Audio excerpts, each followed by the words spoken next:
un événement d'ampleur provinciale parce qu'on va grimper sur 14 montagnes, 14 régions aujourd'hui, partout au Québec.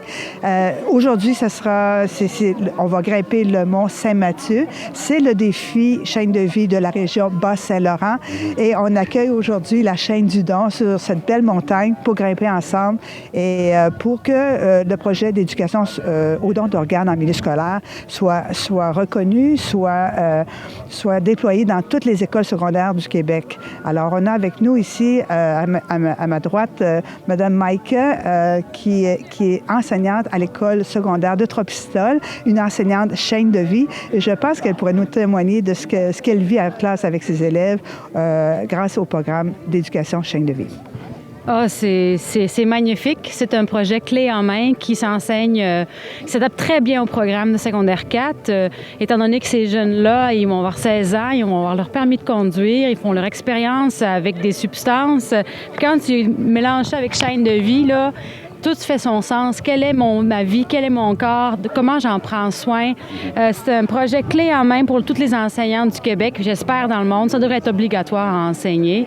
Et ça ouvre la discussion avec les parents. Ça ouvre, ça transmet l'information à l'heure juste, parce qu'il y a tellement de tabous puis de non-dits autour du sujet.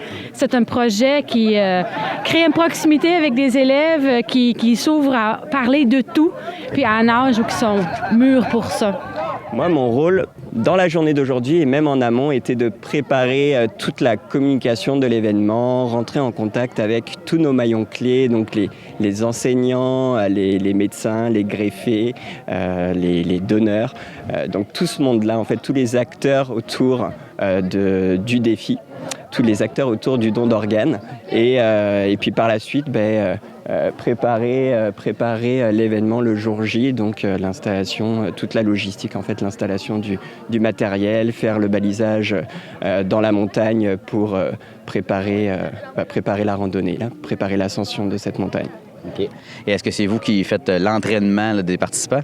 Alors non, on a la chance aujourd'hui d'avoir Geneviève Jonca, qui enseigne le Vini Yoga à Rivière-du-Loup, qui va faire un échauffement avec tous les participants. Et vous montez? Et moi, je monte, bien sûr. Bonne chance. Merci beaucoup.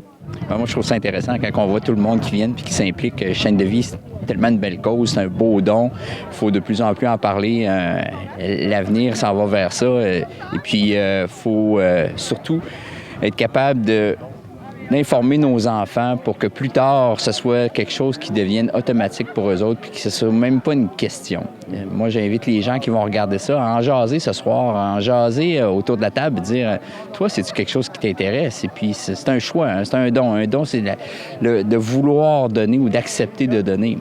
Moi, j'ai eu la chance d'avoir une greffe. C'est pas une grosse greffe, c'est pas quelque chose qui a sauvé ma vie. C'est une petite greffe de tendon dans une épaule, mais ça m'a permis de continuer à faire toutes mes activités avec ma famille que j'aurais eu de la misère à faire. C'est pas beaucoup, ça sauve pas une vie dans mon cas. Mais pour d'autres, ça sauve une vie. Puis de garder tes parents, garder une maman, garder un papa, je pense que c'est ce qui est le plus important dans la vie. Là. Et ça fait combien d'années que vous avez reçu votre greffe? Ça fait 6 ans maintenant que j'ai reçu cette greffe-là. Et puis, je remercie le ciel toutes les fois que je fais du vélo, toutes les fois que je fais du ski, de me dire j'ai pas mal. Et puis, c'est quelque chose où j'aurais eu une douleur. Ça n'aurait jamais été réparé à 100%.